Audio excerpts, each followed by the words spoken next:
And with that, folks, good evening, WNBA and women's basketball fans. Glad you folks could rejoin us tonight, and welcome back into the WNBA 365 Network, your 24/7 365 comprehensive home for everything revolving around the WNBA and the rest of the women's basketball universe. Back with you folks here on a very good Thursday night here in Southern California and across the U.S. as well. Joined tonight by Tanisha Stewart, Crystal Thomas, and Eric Nemchak, and of course, Kyle Hurd joining you folks here tonight from Studio 171 in San Diego. Guys, good evening. How's it going? Hey. Howdy. Good. Ready to host the show tonight. We will get to that momentarily, folks. And again, a reminder, folks, again, hop on Twitter or hop in the live chat box and let's have some very good, some good interaction. It's a lot of good interaction a couple of nights, last couple nights, I should say. So again, hit us up on Twitter at WNBA365, at Calimac3, at ShortyMamba24, at Pup1010, or at Nemchalky with hashtag WNBA365. Or if you're watching us live on the web, hop in the chat box and we'll read your commentary throughout the course of the program. And with that, guys, we said we're trying to mix things up a little bit. You know, for one, you don't have to hear my annoying voice all night, but also trying to give the young shots and the hangout a chance as well to kind of have their hour of fame. So tonight we're going to go and have Shorty Mamba 24, Tanisha Stewart hosts the program. You guys may know, again, Shorty was kind of the person and the leader that kind of kept us alive when I had my power outage back here on Monday night. So grateful for that. And with that, Shorty, floor is all yours. Let's get rolling.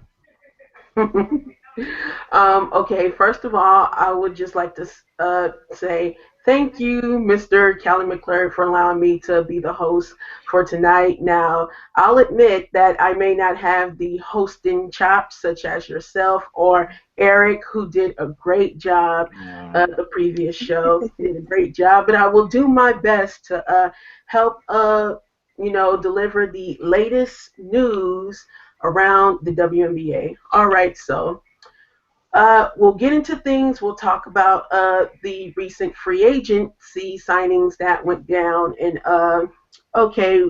we will talk about the big trade that happened on February 3rd when the Connecticut Sun traded the rights to Elizabeth Williams to Atlanta in exchange for the number 4 overall pick in the 2016 WNBA draft. And in my opinion, for Atlanta, getting E-Will will provide them a young and talented post that they can develop for the future.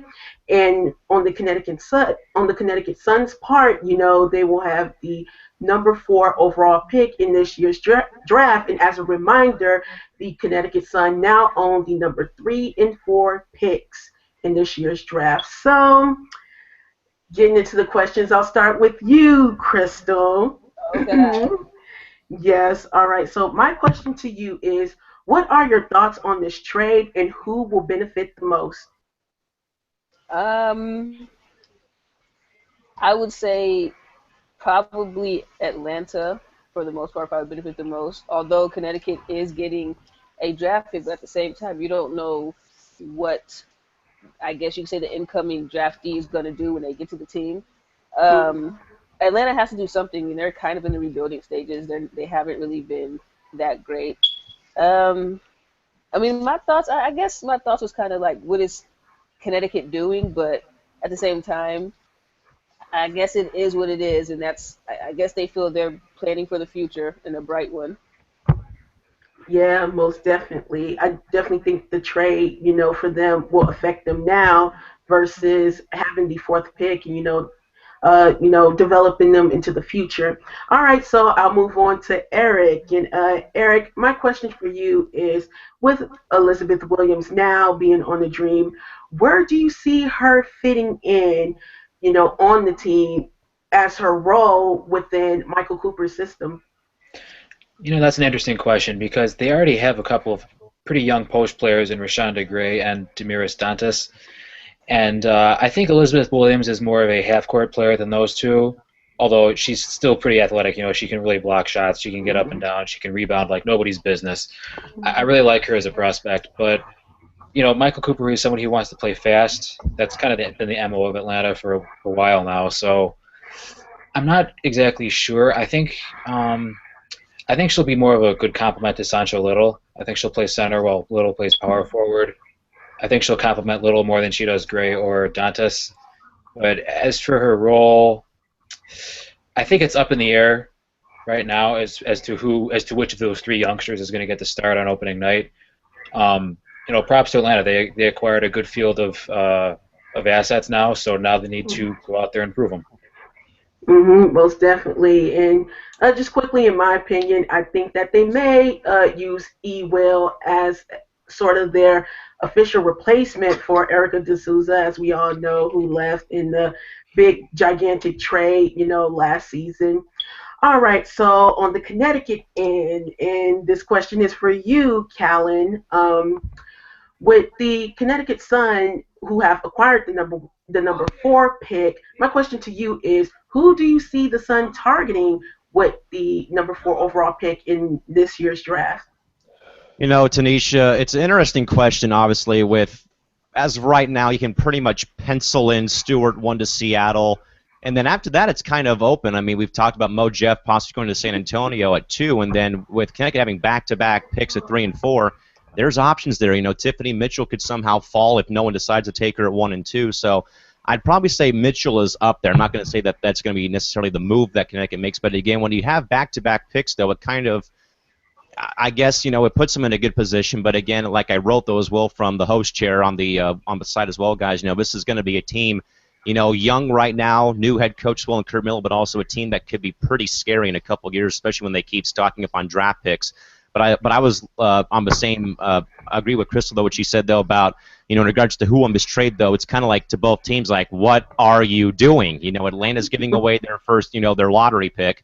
After they had a pretty rugged 2015 season, the Connecticut just continues to get old or younger, I should say, roster-wise. So that's kind of my take on this on the trade. But I think though that there's plenty of options, and again though with Connecticut having back-to-back picks. Again, that roster age keeps getting younger and younger by each passing year. And in my idea, I think for Connecticut, it did make sense because let's be honest, the Connecticut Sun is post city. For this year, they have Chanae coming back, they have Camille Little, they have Kelsey Bone, and also Caleb Peterson. So that kind of left Elizabeth Williams being the odd woman out on that roster. So I think the trade for them overall did make sense. But okay, so for all three of you guys, I want to pose a wild card question. And my wild card question is, there could be a possibility that the Connecticut Sun would like to package up the number 3 and 4 overall picks to acquire another player. So let's see. I'll start with Eric on this one. Okay, Eric. So if the Connecticut Sun would, package up the number 3 and 4 picks to acquire another player, and side note, this could be this can be a realistic or unrealistic person. Who do you think they would try to acquire with that pick in your mind? So obviously, you're saying that number 3 and 4 are going to be packaged for number 2 to San Antonio because there's no way in hell Seattle's trading number 1, right? So that's an interesting question because Connecticut, if they get number 2, you're saying that Mariah Jefferson. We're pretty sure that Mariah Jefferson is the second best player in the draft, right? But Connecticut, I think they're pretty set at point guard. Alex Bentley's turned into a terrific player. Chelsea Gray showed a lot of promise last year. I know it's all about the Connecticut, the UConn players over there, but I don't know. Mariah would probably still be the best bet if they're trading up for number 2. But, you don't know. Maybe they traded for number 4 because they have a player in mind who they're expecting to fall on number 4. We don't know about that. All right. And next on this question, Callan, who do you see the Connecticut Sun trying to acquire with the number 3 and 4 picks? In a package deal in a perfect world, really, I can't really fathom if they would really make that type of move, but I would say, though, as Eric brought up, with all the UConn players and fans that are in the area, obviously, unrealistically, if you want to have some type of homecoming, I wouldn't, obviously this is not happening, of course, but hypothetically, it would kind of be destined that, maybe one of the free agents that's out there, obviously you can't trade those, but, nothing really comes to mind, I think. Unrealistically, it could be, I'll just throw Sue Bird out there because she's a UConn alum, and plus we said that with all the fandom towards that team as well over in Unkinsville as well. And I want to quickly, before we move on here, get into the chat box quickly from our good pal Todd Mintz, who writes and saying the Sun should keep their picks. Many seem to feel with the impact players by picks and by acquisitions, it will supplement or supplant Washington for a playoff spot this season, is his thoughts on that. So, Shorty, I think hypothetically it'd be Sue Bird for me at least, but then again, who knows what can happen, though. Trying to bring Birdie home. I see Connecticut. I see what they're trying to do. All right, and Crystal? Callan kind of took my answer when he said Sue Bird. I'm a little biased, though, too, towards UConn, as you guys know. Unrealistic. Ooh. Realistic or unrealistic? I'm about to make a very unrealistic one. Does it have to necessarily be a draft pick, or can it be a free agent? It could be either. It could be either. Mm-hmm. He stole Sue Bird from me. That's what I was gonna say, but I guess I'm gonna say, since they're post city, why not? Even though I know this won't happen, Neko Gumike, I guess. Super duper post city. I mean, why not? Since they're already post city. I mean, he stole my Sue Bird guess. So I just had to throw one out there. I mean, like, yeah, I would have to say Neko Gumike. And let me hop in real quick here, Shorty, and just thinking that, I mean, obviously I know it's tough to see them play against each other, but guys, can you imagine, though, if, hypothetically that actually happened, you have both Shanae and Nneka Ogwumike again reunited after playing one full season against each other, back on the same team again like those Stanford days? Oh, my goodness. Yes, that would be insane. And I think they both would love it because, as Eric pointed out the last show, that they really like to play with each other instead of competing against each other. Even though they give each other, their hardest, they would prefer to, play alongside each other. So, all right, you guys. So, next question. All right, so let's go into the next free agency move. It was announced also yesterday that the Washington Mystics re-signed LaToya Saunders to a multi-year deal. And, she came in, last season after the All-Star break and, pretty much, showed, her improvement on the defensive end. And, she provided a lot, for the Mystics. So, my first question is to you, Crystal. What are your thoughts on the Washington Mystics bringing back LaToya Saunders? I think that's a pretty good move for them. Washington is trying to get younger and younger. They're trying to make a splash in the postseason like they tried to do last year. I think bringing her back will help them a lot, especially in the post area. She worked out big for them, and she gave them some really good production, some really good minutes. So I think bringing her back was actually a really good idea. And, I mean, I feel like in a couple of years she's going to develop into a better player than what she is now. Yeah, I mean, I most certainly agree because she was very solid, in that second half for the Mystics. So this question is to you, Callan, and I just wanted to ask, what do you think LaToya Saunders can improve on, for next year, coming into the new season with the Washington Mystics? Obviously there's always room for improvement, whether you're playing or broadcasting. You always go back and try to find pointers for you to go back and look at. I think with Saunders specifically, as we said, as Chris brought as well, trying to get that roster age down a little bit.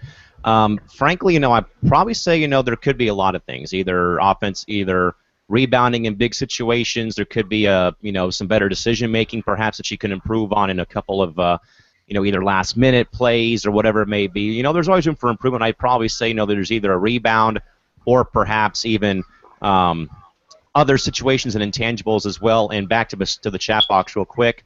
The Mystics' strength of their team seems to be the young front line. Do you see them drafting a guard with their first pick? Is the question being asked by Todd in the chat box. What do you guys think? I guess I'll go first since all right, so Do I see them drafting a guard? I could say it's possible, even though this draft isn't really guard oriented. So, I'm not sure who they'll pick up, but I can definitely see them bringing a guard into the fold for this summer. Crystal, what do you think? I mean, kind of like Shorty said, it's not a very draft oriented. I mean, a guard oriented draft. I don't know. That's a good question. I'm not really sure. All right, Eric, what do you think? Can you repeat the question, please? Which team are we talking about? Mystics. Specifically, Washington Oh, no. drafting Yeah. a guard with their first pick in the draft this season. Oh, Washington? No, I don't think that's a good idea because they still need to work on their depth in the front court, and they have plenty of depth on the wing. So, first round pick, I think, is a forward. Okay, so we got two people on one side of the fence, the other one on the other. All right, Shorty, back to you. What do you got? All right, so this last question, and remember, we're still on the Mystics.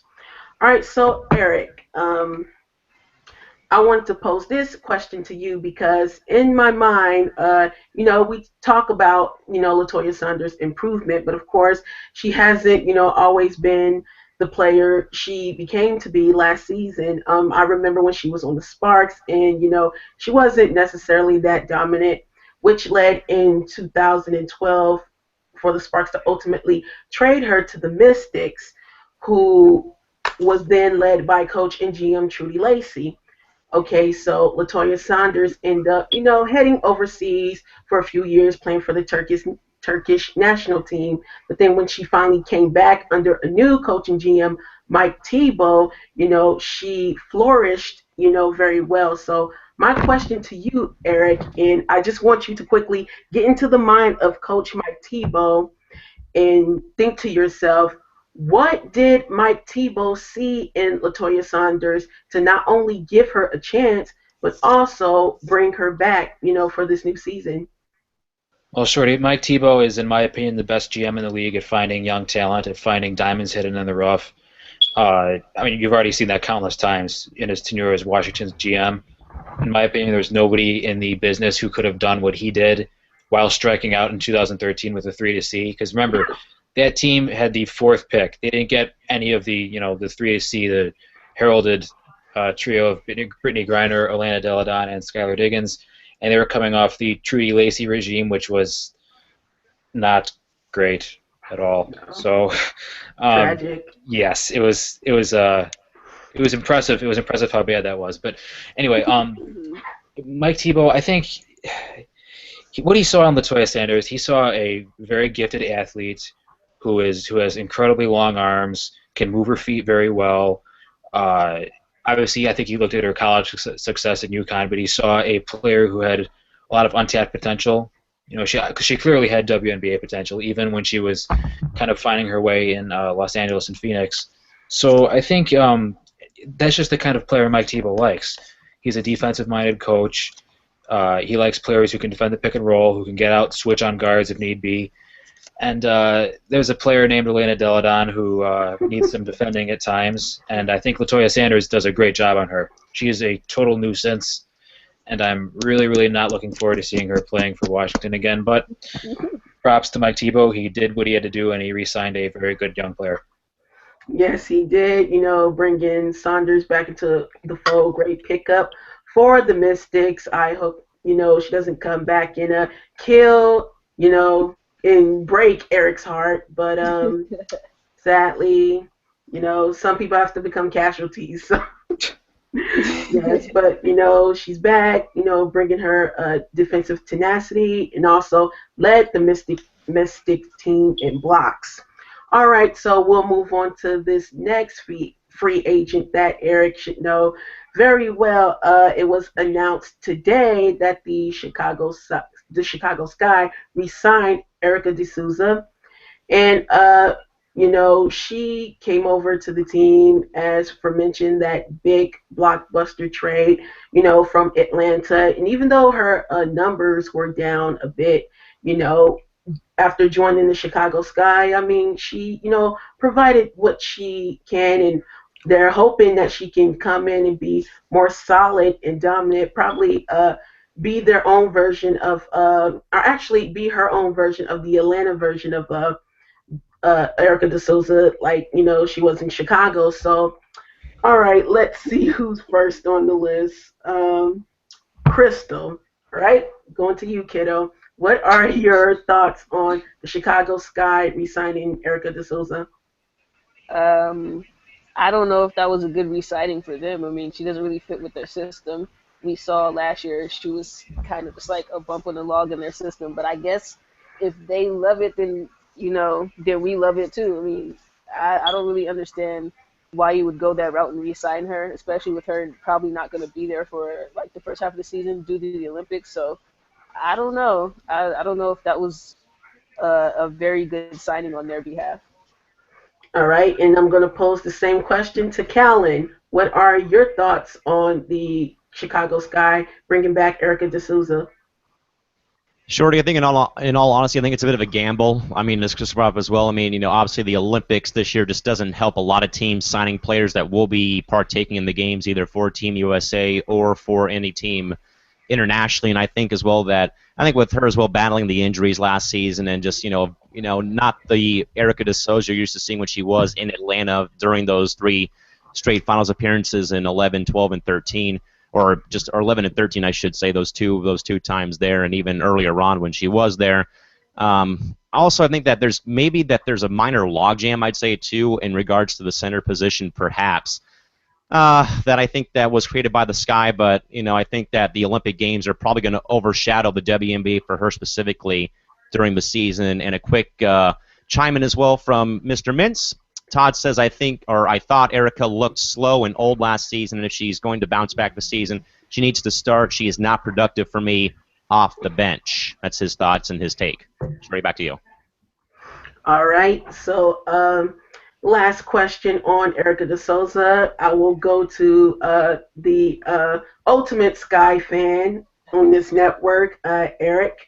And since you know more than us about her play during last season, I posed this question to you. All right, so possibly after she comes, back to the U.S. after the Olympics, what do you see? What can you see Erica De Souza improving on to find herself within Pokey Chapman's system? Boy, that's a tough one because, as Callan said, she's getting up there. She's getting up there in age, and what made her so effective in Atlanta was she was a legit 6'5" beefy post player who could run the floor. But she can't do that anymore. We saw that in Chicago. She's not the Erica De Souza that could run the floor, and that's what we need. We need a post who can run. We need a post who can get out, and that's what Cheyenne Parker is supposed to be for us. So, and also as Callan alluded to, there is a logjam because Cheyenne Parker is putting up amazing numbers in China. She's playing on the same tier as Tina Charles and Elizabeth Cambage, so she needs to play.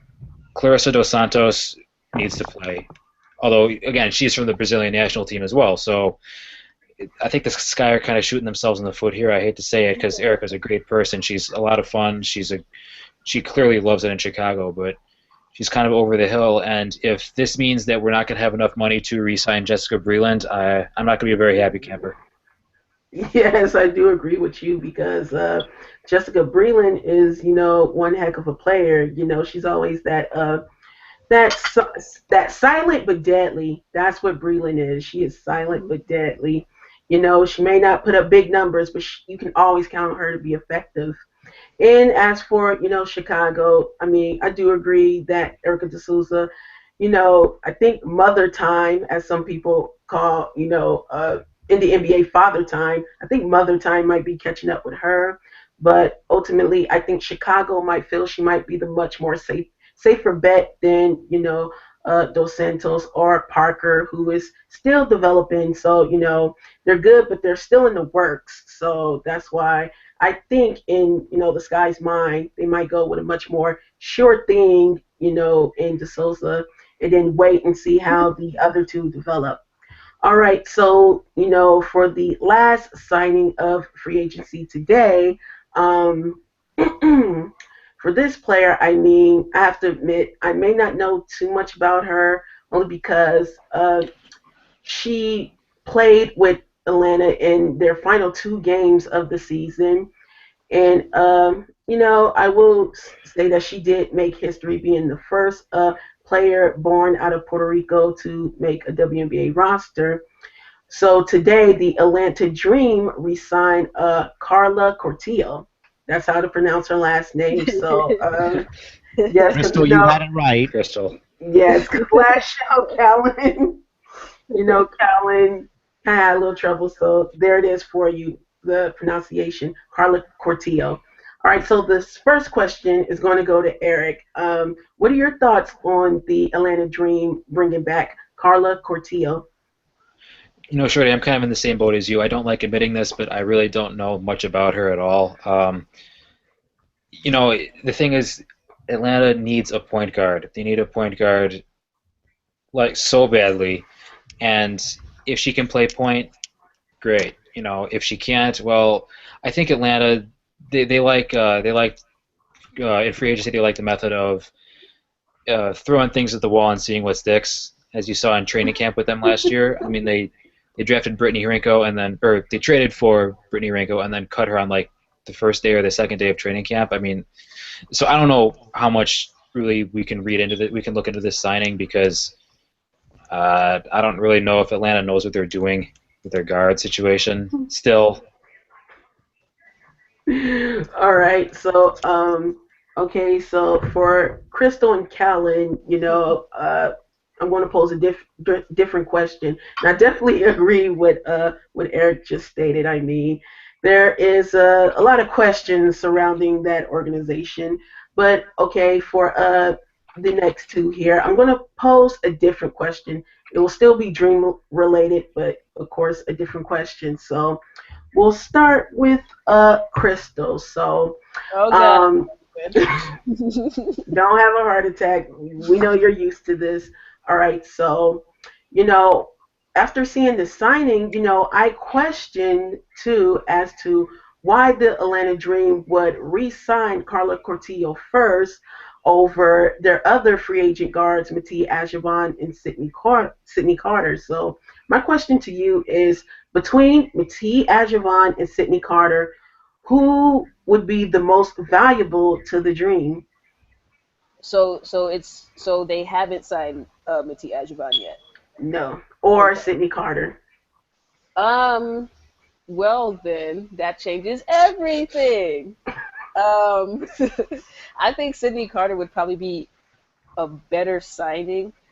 Um. But hold on, let me get it right. Cortijo, right? Yes. Okay. I'm horrible with names. I think. I think. Cortijo. I don't know. Maybe they should just sign Sydney Carter. I don't know. I think they just Atlanta just be doing stuff. Like I said, they're in a rebuilding stage, so I think Atlanta just was they were kind of just like, we need to get somebody quick, and that's what they went with. Me personally, I probably would have tried to get Kara Lawson if Kara Lawson's available, which it seems like she is, but I don't know. I don't know. I probably would have went somewhere else. Atlanta's just weird. I have no other words for that. Atlanta's just weird. Just like they're in a struggle. They Yeah, are they're in a struggle. All right, and I'm going to pose the same question to you, Callan. Between Matee Ajavon and Sydney Carter, who would be the most valuable to the Atlanta Dream? Well, stealing some of KT's material from the last show, as she brought up as well, I think Carter's is a better upgrade than Ajavon, as she said, as Crystal alluded to last show. Of course, Ajavon's not really been the same player since those kind of those glory days in Houston when the Comets were on the back end before they unfortunately, of course, demised. But with Cortijo, it was kind of like a late season rental, basically, kind of like what LA did with Michelle Snow for the postseason, is all I can really say for it. But I guess that there may be potential there that they re-signed her for the 2016 season. Of course, the story about her being the first Puerto Rican-born player in the league as well. And Eric, we have a question for you posed in the chat from Todd. He's asking about Liz Cambage. Is she headed back to Dallas/Tulsa property, or do you believe she's going to focus on the Olympics and then come back to the WNBA in 2017? No, I don't think she's coming back to the WNBA in 2016. I don't think she's coming back to the WNBA in 2017. I don't think she's coming back to the WNBA in 2018, 18. and so on and so forth. No. I think it's time we stop looking into that. Crystal, what do you think about this? Because I know we talked about this quite frequently earlier on in the offseason when we had recapped the Tulsa season about what she's kind of gone through personally. Of course, the big hullabaloo with the Australian national team during training camp for FIBA, plus also the Olympic Games as well. Missing that for the concert festival down there in Australia, plus as well some on-the-court problems too with an elbow she threw at a player during the course of a game in China. So I guess would she possibly come back in 2017 while focusing on the Olympic Games, or do you think though she's burned her bridges though in the WNBA? I honestly don't think because of her antics, many people would want her back, especially that elbow. I don't know if anyone has seen that elbow, but it was pretty nasty. I saw it. Yeah, it was pretty bad, and I don't know. She elbowed the right one because I think I would have. I don't know. I think I would have lost my religion and probably hit her with one. But I'm with Eric. She's not coming back. And the thing is, do you really want her back as a team? Any team? Do you really want to take that risk and have a player like that in your locker room to pretty much be a cancer in your locker room? I don't think anyone wants to take that risk and bring Liz back. I think her WNBA career is over. Shorty, what do you think? Then we can get back on track. But what do you think though, and why? I definitely agree with Eric and Crystal. I think she wants no parts of the WNBA at all, and that was the thing. Everyone, earlier on thought that because Tulsa was struggling and they were a mess, that she didn't want anything to do with that particular franchise. But from her actions, all the antics that were going on around her, I just think she doesn't care about the WNBA entirely, regardless of what team she is on. Now, if the Lynx were to acquire her rights, would I think she will have a change of thought? Maybe. But other than that, she has shown no signs that she wants to be in the WNBA at all. She just wants to live her life and enjoy every music festival that comes along. All right, Shorty, ball back over to you. All right, so this is pretty much the end of my questions, but I will just pose the same question to Eric, before we switch topics. Eric, between Mati Ajavon and Sydney Carter, who do you think is the most valuable to the Dream? Neither. Honestly, I think no. I'm serious though. I think they need to move in a different direction for guard, because that guard rotation last year did not work at all, and I don't really think either of them are good fits for Michael Cooper and his system. And they need to just throw more stuff at the wall. Just keep throwing more stuff at the wall. Maybe something will stick, but I don't think it'll be done. I definitely best one tonight, but I definitely agree because as I said when we began to talk about Carla Cortillo, I said that it was interesting that she would be the first to be re-signed, over Ajavon or Carter. So I think what they're trying to do is trying to test the market, see who is available and who they can obtain. But if nothing sticks to the wall, then they'll just take the mess off the wall right back and get the players that they had previously before. But as for right now, those are all my questions for the night. And, those were all of our thoughts on free agency. So, again, I just want to thank Callan for giving me the opportunity to host the show tonight.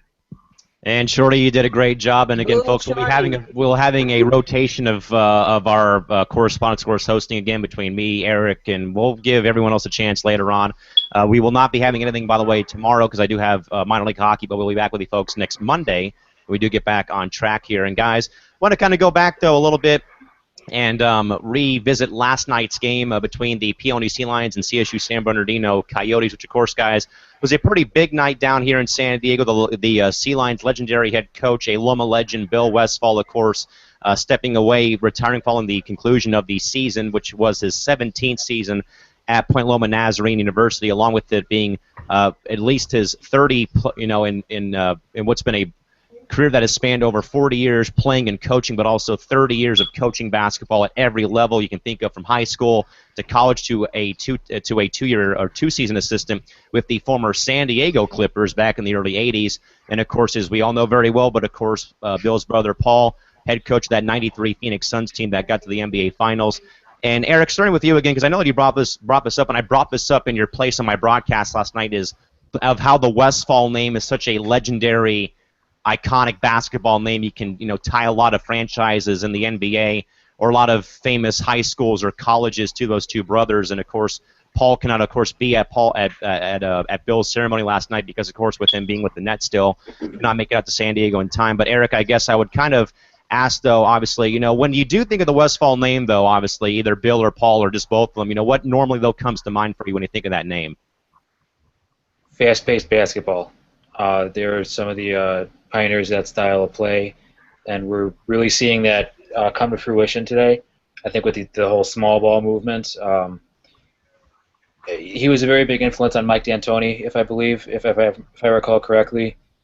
And obviously, you think when you think like the Phoenix Mercury, the Westfall offense, and also longevity. I mean, they've been around forever, so it shows that what they're doing works. What they're doing, it's still working. It's still relevant today, and I think you'll only see the small ball, fast-paced movement pick up even more steam as the years go on. Crystal, I'll never forget, though, when we had our triple header on Halloween at PLNU this year, and I wore two of my 3 Phoenix Suns jerseys to campus that day when I had to do 2 soccer games plus volleyball that night. And the women's basketball team had a scrimmage game versus UC San Diego that morning when I got there. And as soon as I walked down the stairs and took my seat at my little broadcast table that I announced from, and Coach Westfall coming over and saying, "Man, I love that jersey you got on," because he knows about what his brother did back in '93. But more so than that, Crystal, it's not just about what Bill has meant to the program at PLNU on the court, but also of how he's a father figure to his athletes and to the people that he does teach. He's a professor there teaching kinesiology right next to his office at Golden Gym on the campus. But, Crystal, I guess, though, what does it mean, though, as well to know, though, that not only is Bill Westfall a great coach, but also, though, is more than that. He says a lot, though, about, coaching by grace and through God, of course, with it being a religious university. But, Crystal, with you and me both being former players, though, and we can both vouch for this, though, what does it mean to you, though, as a player, though, knowing, though, that your head coach will be there for you, not just on the court, but even off the court, and once your career is all said and done as well? Well, I've only had like one of those. Realistically, maybe 2, maybe 1.5. But I think it's a good feeling to know that you have someone who, outside of sports, will always be there for you no matter what. Whether it's if you have a question about life, whether you need a recommendation for a job, it's always good to know that you have a person that you can trust, that you can count on to put a good word in for you. And I think it's awesome that players have somebody like him that they can just go up to if they're having an issue and be comfortable enough with him to talk about the issue issues other than basketball, not just like on the court stuff, but personal life and off the court situations as well. Shorty, normally I kind of open up my broadcast with a very stale and very quick, welcome into the game on the website. But last night I literally sat down yesterday at about roughly noon or 1 o'clock and actually typed out a full thing I wanted to say, bringing people into the game, talking about Bill's career at Point Loma, his lifetime record of over 593 wins in his entire career. And again, that's spanning 30 years of coaching, from boys' high school games to men's college games, by way of Western Washington and Grand Canyon, where a former player under his brother, Thunder Dan Marley, is the head coach there for the men's team at Grand Canyon, to Brophy College Prep, then to Point Loma, where he was a men's associate head coach under his roommate, John Block, who was the head coach for taking over the women's team in '99. 16 straight playoff appearances, 9 tournament berths, 11 times they gotten past round 1 in the conference tournament. So there's been a lot of accolades for Bill at PLNU. And I guess, Shorty, I would kind of ask, though, obviously, when you see, obviously, in your case, Kobe Bryant retiring after 20 years this year, obviously things won't be the same for the Lakers, at least when this happens.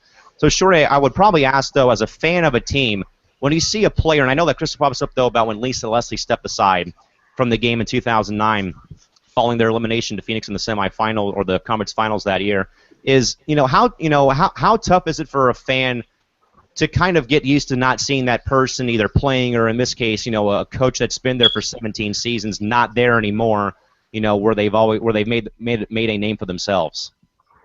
I mean, it's always going to be tough not seeing that person around because you get used to them, you fall in love with their game, their coaching style. I know for us Lakers fans, we felt the same way about Hater. We felt the same way about Phil Jackson, in his tenure with the Lakers, and Crystal can attest to that too, being a Bulls fan. And when it comes to the WNBA, maybe some Sparks fans can, they feel the same way about Michael Cooper. But yeah, it's just definitely, it in my mind, some people fear change, especially, when you have a coach that accomplished as much as he did, for that program, that he did. He did a lot for it, brought a lot of winning, so when that, gets ready to, go away, you're going to always kind of, be sad and, miss that. But I think, as a fan, they'll appreciate everything that he has done, and, hopefully, they can remember, everything that he brought, to, where he was coaching at. Again, folks, legendary Point Loma Nazarene University women's basketball coach Bill Westphal again will be retiring following the conclusion of the 2015-2016 season. Again, Bill has been with the Sea Lions since for the past 17 seasons, and he's had a lot of accomplishments he's had under his belt for the season and for his entire career. And guys, and like I said, though, I mean, he's more than a coach. As I said, he also teaches kinesiology on campus as well. He literally walks to and from work every day, which includes, of course, teaching class, and then, of course, going in either doing a game or practices early in the day or late at night. But again, Bill Westphal surely will be missed by all of us down here, at least at Point Loma Nazarene University down here in San Diego. And guys, I think probably there's like maybe I think there's probably two beefs that Eric might want to clean up for us that he's had the past couple days. Eric, starting with you, though, on the first one I'm going to get to, and I think that we all had this beef, though, I think, is probably sort of been, I guess, the lack of coverage regarding the free agency for the league from regular sources. I mean, we hear it a lot from either Hoop Feed or Women's Basketball 24/7 or the other sources that we have put up on our network website. But obviously, Eric, there's one other one out there that I believe is just kind of completely ignored at the free agency talk, Eric. Obviously, that's been ESPNW, who has, of course, been kind of much adamant of not showing any type of free agency news in regards to the league, I guess. So I guess, Eric, I'm sure I know that we all have frustration in some capacity with some type of website, either with the league or with something else that we do that doesn't want to work properly or whatever it may be. So obviously, Eric, I know that we had frustration in regards to the schedule, man, but what about this frustration for you, buddy? Okay, first of all, I'm extremely frustrated with myself because I realized that I mixed up Paul Westphal and Paul Westhead. I regret the error. I regret the error. It was very terrible. I screwed up. I'm so sorry. Okay, so ESPNW is so annoying because they claim to be the voice for the woman who loves sports, right?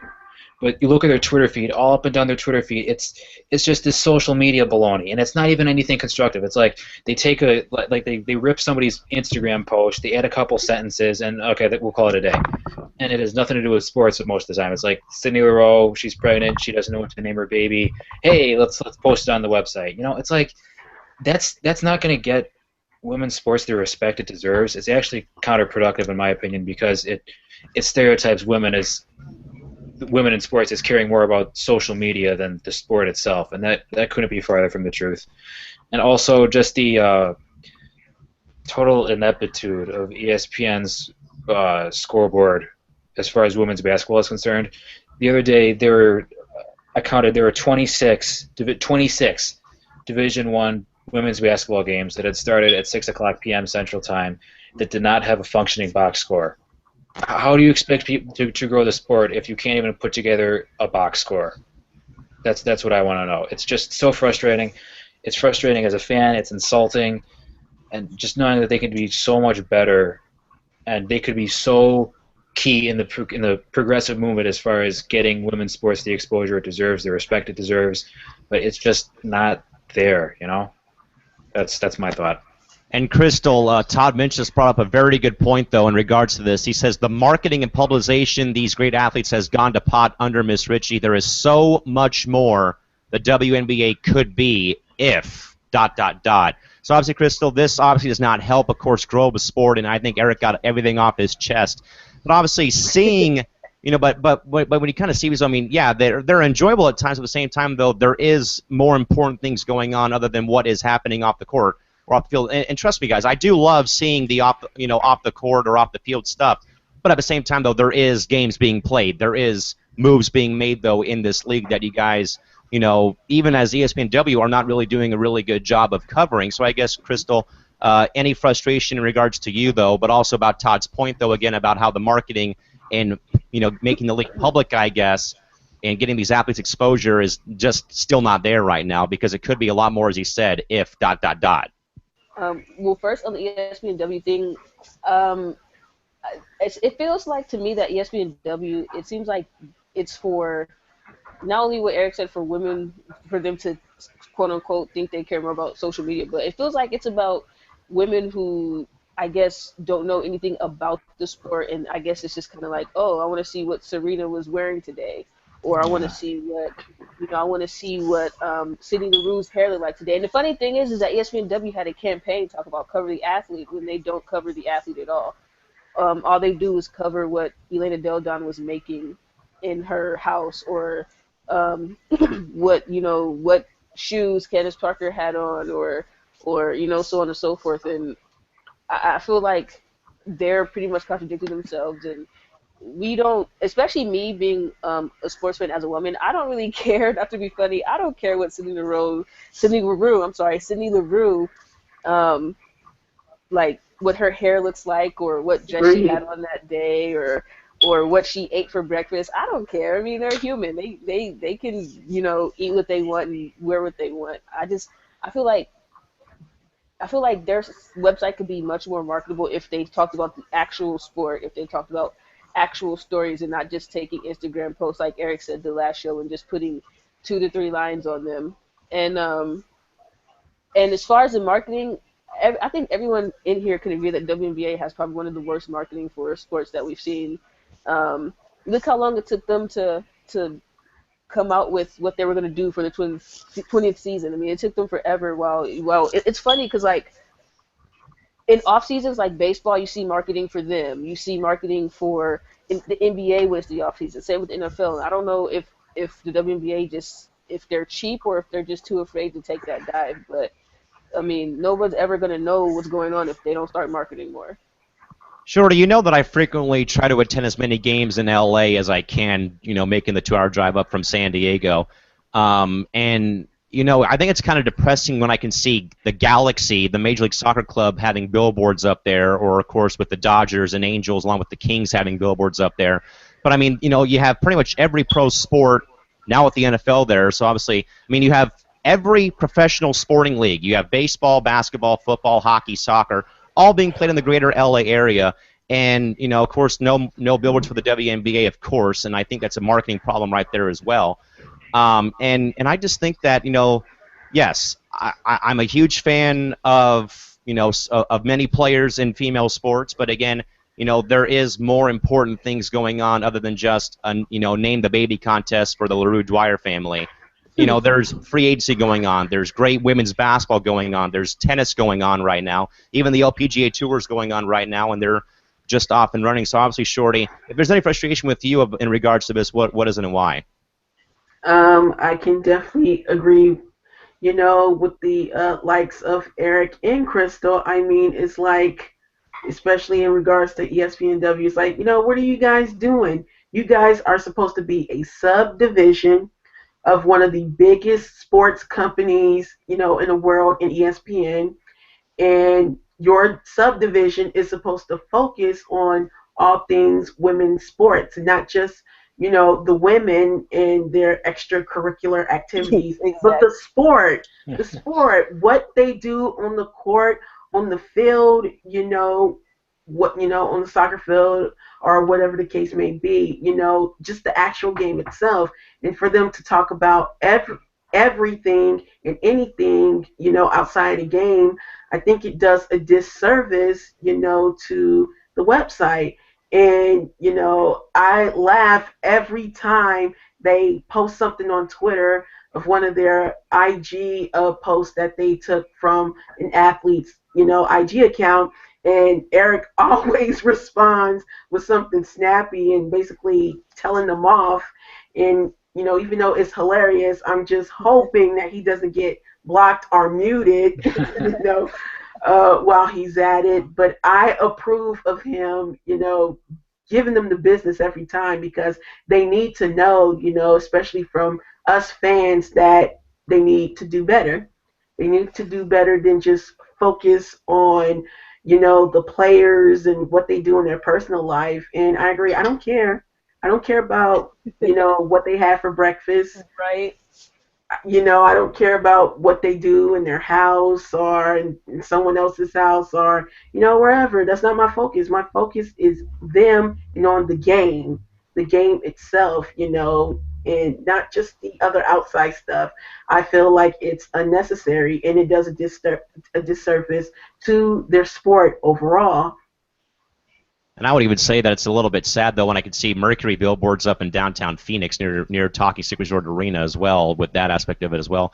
Although I will admit, though, the BG photo in the elevator, that was pretty funny. I'll just give them that one. Revisiting our chat box, folks, a couple things from Todd.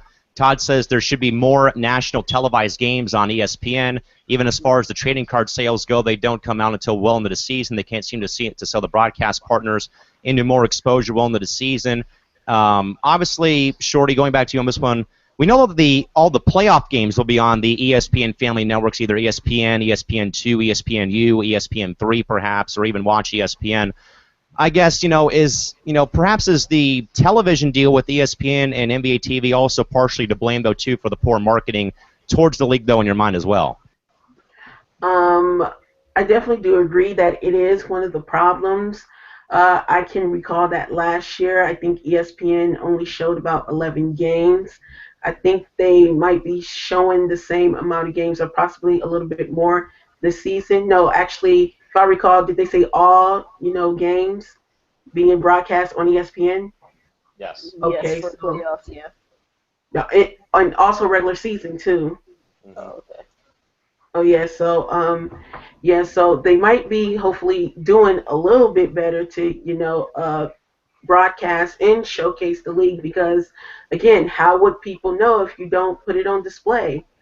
You have to, promote the league and, showcase what the league has. I know there's also WNBA Live Access, but still, as far as, TV and broadcasting, if you want, people to know about the league, you have to showcase it, or else, you're just, you know, putting them to a waste. So, hopefully they'll do better on the TV end to provide more coverage.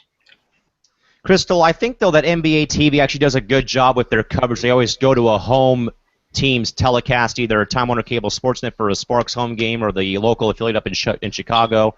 It might be Comcast, but it eludes me right now at this point in time. But, Crystal, I think, though, if you're, let's say that you're a sponsor of the league. You're Boost Mobile, Samsung, Taco Bell, State Farm Insurance, and, and you're not really, and you're seeing, of how the marketing is so, stale and plain from the league every off season. And I know that they also sponsor the NBA, though, but even the subdivision of the NBA as well, and you don't get a whole lot of exposure. I mean, you get, ads every now and then on a broadcast. Crystal, I would probably ask, though, I mean, if you're a sponsor of the league, I guess, where would you have frustration, though, about how the league that you sponsor is being marketed to the general public? Well, for one, I think it'd be cool to be sponsored by Taco Bell. They have like good nachos, even though the cheese probably isn't real. Second, Wow. as a sponsor, I think it'd be 50-50, because as a sponsor, yeah, you pay money to, for one, you try to help the franchise that you're sponsoring, and for two, you hope that the franchise helps you by, obviously whether it be wearing your sponsor or hanging your sponsor up in the arena to bring you more money. So I think it'd be 50-50 because I think the sponsor, they do their job, but it's up to the team and the league to do their half of it too. So I don't know if I would be completely upset. I'd be kind of probably just a little upset, but I don't think I would be completely angry at the team or franchise that I am sponsoring. Eric, I heard a lot of responses on Twitter from a few friends that on the live access package I'll be buying mine this season so we can do a better job of covering more than just local games on the network Twitter handle once the season does get rolling. And I know that you had a pretty legitimate problem too with the games that were in Tulsa from the Cox affiliate down in the Tulsa county area down there in regards to either the positioning of their cameras, where you had people literally standing up and blocking the camera shots of a game during the course of a game, and just normally in one end of the floor it looked like at certain points in time. But also, Rick, though, there's also a lot of problems with live access. Either the feeds don't work well, there's streaming problems, or in some cases you get blacked out like you used to at NFL games that wouldn't be on television. And also, Eric, you can also clarify for us, too, the local TV provider up in Chicago. But I guess, any problems for you, though, in regards to live access to watch the Chicago Sky games on the road? Sometimes they're broadcasted on TV, which I believe is WCIU. It changes quite often actually, but yeah, live access, it's not great. I mean, it's $15. I mean, you get what you pay for, and honestly, that's a much better deal than NBA League Pass, but Yeah. because that's like a lot more money. That's a lot more money. Like 100 and something. It's hundreds But of quickly dollars. though, Yeah. it's like $12.99 with a coupon. Yeah, exactly. So live access, I think you get what you pay for. It's fun complaining about because I think we all like complaining about things. I like complaining about things. It's a lot of fun, and I need some way to air my grievances when the screen says game is about to begin and the game started a half hour ago. Yeah. It's really annoying. It's really frustrating. But or sometimes like when they'll say a game is archived and it just like skips around like randomly, like the entire second quarter is missing. And like what's with that? Why? My high school AV club could do better. But No, I digress. It functions decently sometimes for the most part, and it's cheap, so what are you going to do? And guys, I'd like to pass a shout out to a new person in our chat box. Women's Basketball Daily watching the program tonight. One of the a good source for us on our website and also on Twitter. They say that this all goes back to Adam Silver. More direct input from Big Brother is more important than who succeeds. Richie, Shorty, what do you think? Okay, quickly, it kind of lost connection. Repeat the question. Yeah, Women's Basketball Daily says this all comes back to Adam Silver. More direct input from Big Brother is more important than who succeeds. Richie, what do you think and why? I mean, yes, he, made his comments, back in September, and a lot of people had, a certain reaction to it. But, after reading his response to everyone's reaction, I don't think he meant it in, a particular way, because remember, he is one of the founding, you could say, fathers of the league who created the blueprint for the W. So, his response, in their input definitely does mean a lot. But hopefully, the NBA can, help help the WNBA grow. We know it's still, somewhat trying to carry along itself. So, hopefully, they'll continue, to, have their input and, and carry the league on.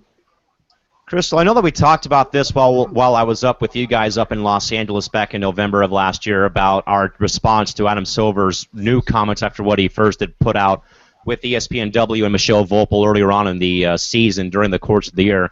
But I guess, again, to reiterate the statement again from Women's Basketball Daily, KT, again, this all comes back to Adam Silver. They want more direct input from Big Brother, which they say is more important than who succeeds Richie as league president. What's your reaction and why? Well, real quick, going back to the live access thing, Eric is right. And sometimes I think it's really bad how you'll hear. I remember one time I heard an analyst, this is no lie, I forgot what game I was watching, I guess they thought the game was on break. They were there talking about like grilled cheese sandwiches and stuff, and he's like, I think that was Tulsa. That was probably Tulsa. he's like, Yeah. my mother loves those things, and I'm just sitting there like, what? It was funny. But but going back to the Adam Silver thing, I think it's a little bit of that because right now, especially since there is no president yet, well, we have an interim president, but since there's no like full-time president, I think of course they're listening to quote unquote Big Brother when it comes to this. I think that could be both a bad thing and a good thing depending on what the advice is. I mean, I guess so far for right now it's been okay. Um, but I mean, I think it can be both bad and good depending on what the situation is. Eric, what are your thoughts and why about this topic that we've been thrown? Well, piggybacking off what Crystal said, I mean, there's no president right now, and Big Brother's doing a pretty good job right now, isn't he? I mean, we've seen huge changes just in the past few days about the new playoff format, new regular season format. Believe it or not, the free agency website, the free agency coverage on the website has not been as dreadful as usual. I mean, like I'm trying to put that diplomatically, but seriously though, yes, definitely. I mean, I totally agree with that's Steve Rice, by the way, Women's Basketball Daily. I totally agree with Steve on this issue. Adam Silver. See, how do I put this? We don't have the higher shooting stars competition anymore in the NBA All-Star game. Mhm. I'm not exactly sure why, but yeah, that was a strike against Mr. Silver for me because basketball is basketball. You see, it doesn't matter who's playing it. And for the NBA All-Star Weekend to feature the WNBA athletes, that kind of fits with that integrated philosophy, you know. And to nix that kind of says, well, no, men are still better. Well, it doesn't say that exactly, but you know what I'm saying, right? Like, there's really no reason to get rid of it, other than, well, people aren't interested in it, maybe because there's WNBA players in it, maybe not. But and as far as the TV goes, you cannot tell me that that the NBA front office doesn't have any sort of pull over how games are put on TV. That's just ridiculous. So I think Adam Silver, the NBA, needs to continue pushing forward here because it's not Rome wasn't built in a day. You can't start a league like the WNBA and then abandon it after not even 20 years saying, well, it's not profitable, so forget it, you know? I mean, the NBA wasn't profitable for a very long time as well, but look at where it is now. Mm-hmm. And also, Eric, Steve brought up a comment, too, before I want to get to one more thing in the chat box. Steve also said, I believe this is the NBA's Spanish initiative, which is the NBAE. He says the NBAE is a huge global money machine. After 19 years, the W's public face shouldn't be this Bush League. And we had one quick comment, guys, about possible expansion again, bringing this back to fruition again, from Todd, who says, and I know that Crystal hates when they always add West Coast teams, but pending a addition of a Eastern Conference team, would former Phoenix Sun and also Sacramento Mayor Kevin Johnson be a part of a promotion effort to bring back the Monarchs to Sacramento? Now you will have a sparkling new building to showcase once the Kings get their new arena this upcoming fall. Shorty, obviously, pending a added team out east somewhere, would Kevin Johnson, one of the greatest point guards of all time in Suns history, but also the current mayor of Sacramento, who also saved and revived the Kings NBA franchise from possible movement elsewhere out of Sacramento, could he possibly lend his hand to bring the WNBA back to Sacramento pending added expansion out east? I think so. I mean, they've been talking about it for a while. You know, in Sacramento, they have continuously brought up the possible new arena deal. And, you know, they're hoping to get the new arena deal done to hopefully bring back the Monarchs. And then we also know about the arena situation with the Warriors as well. You know, the whole thing with Joe LaCole tried to buy the Sparks. That failed, but you know, once the Warriors, you know, also get their new arena up and going, may look to bring a WNBA franchise, back to the Bay. But you know, yeah. As for Kevin Johnson, hopefully, reviving the Monarchs, I can see him, wanting to do that because they've been talking about it for years, and I can see it happening. Crystal, trust me, I'm a huge fan of the, a huge fan of the Sparks Mercury rivalry, but nothing can beat an interstate rivalry, as we'll see this year with Dallas and San Antonio.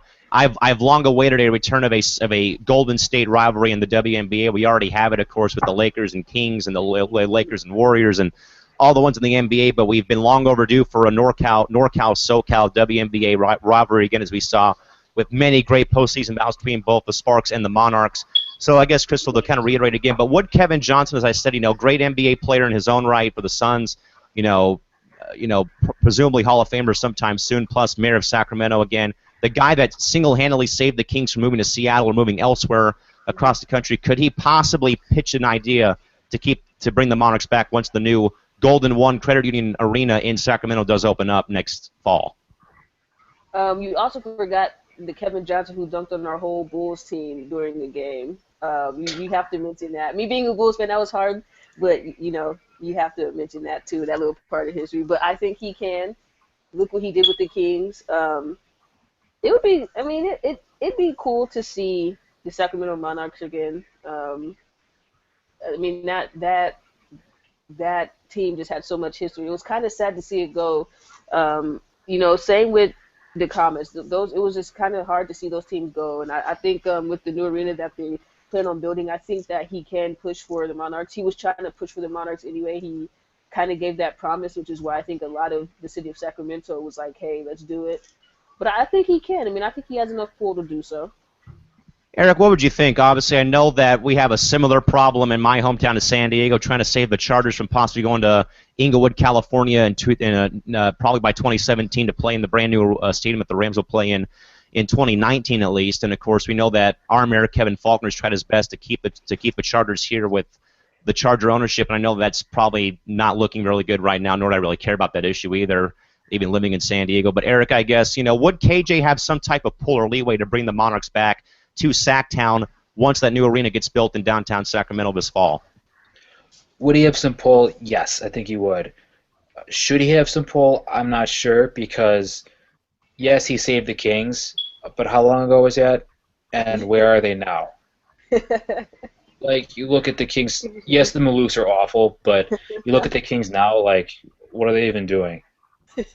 So, in my mind, I'd say I would definitely look at somebody like LeCobe first, because Golden State Warriors, that's like all of a sudden a basketball hotspot now. It has been for a while, but with their sudden success, I think I'd rather see a WNBA team go there than Sacramento. Despite I'd love to bring back a legendary franchise like the Monarchs, but at the same time, the Kings ownership need to show me something. They need to show me some signs of life here first.